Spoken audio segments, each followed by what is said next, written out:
Recently, I came across a post on LinkedIn which describes the situation that almost everybody faces in the business.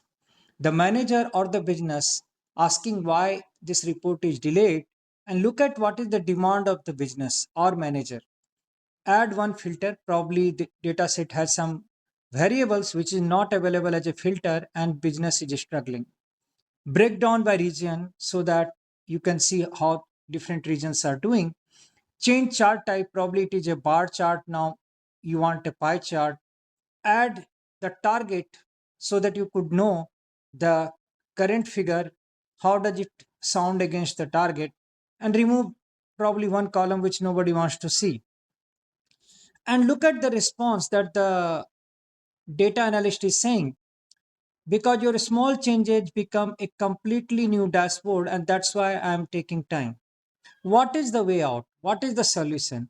The solution is really, you need a solution where each and every variable of the data set becomes available as a filter by default without writing a code or without writing any prompt.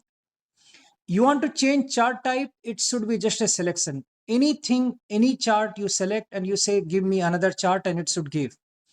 All variables should be available for you for breakdown. You want by region, and within region, if you want probably by product, or within product you want by region, you can do that. You should be able to compare the current figure against the target just by selection. Is there a real solution like this where all these things becomes by default available? The moment you target the data set, it's the filters, shows you the, it allows you to just change the chart type just by selection.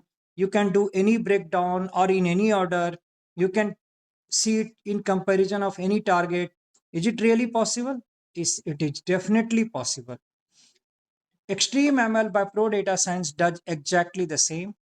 Look at the a link in the description where it shows the power of the tool.